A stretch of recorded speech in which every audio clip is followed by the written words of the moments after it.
Right, Myra, you don't have a normal background for a poet and spent most of your working life as a secretary. And why did you start relatively late in life with poetry? And do you think this has been a help or a hindrance to you?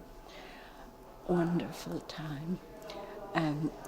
I went to university as a mature student. After my husband died, of course, I worked for some years. And then I thought I'd had enough. When Paul went to university, I thought, I'll go to university.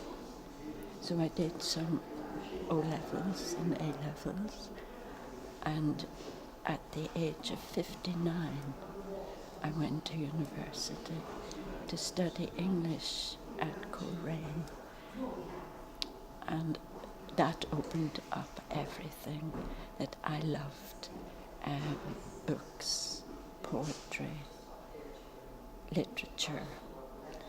And I decided that I had to do something with this because I was really finished with my working life. So I started to write poetry then. And it sort of took off, but I would say I was in my early 60s before I wrote poetry. Do you think that helped you in your career, or was that a hindrance that you started so late? And no, it was wonderful because it just unplugged something that had always been there, and later not. It just gave me a new life. Brilliant. Myra, you studied ecumenics. Why does the idea of religion or spirituality interest you? Very much so. I went to Dublin.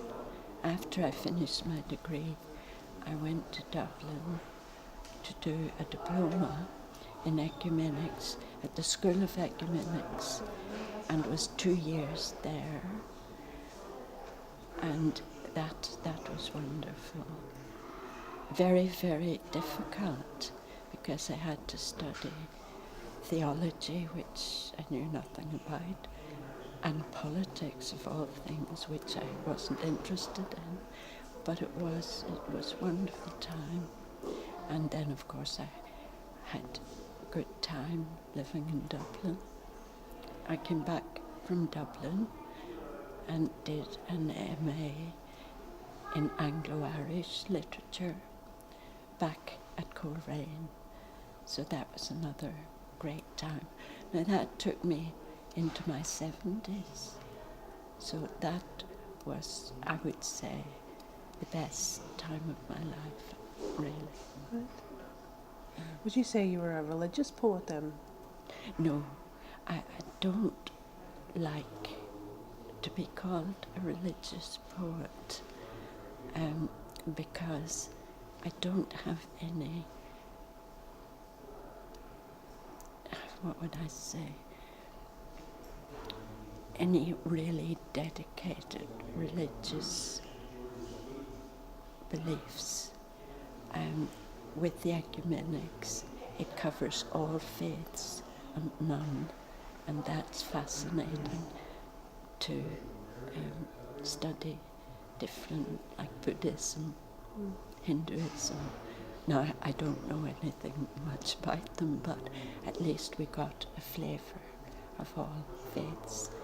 And that changes you because you realise that this is 2/3 of the world that you're thinking about rather than just the Christian faith.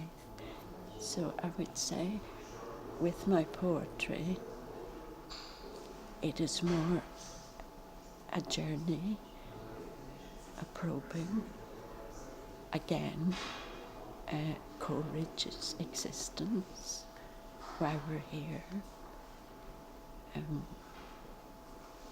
Samuel Beckett said something. Samuel Beckett, I studied in the Anglo-Irish.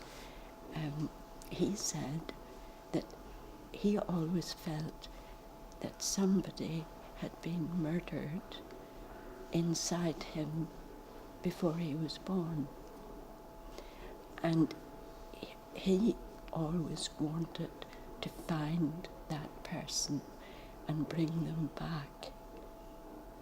And I can relate to that there's another self inside that has to be found.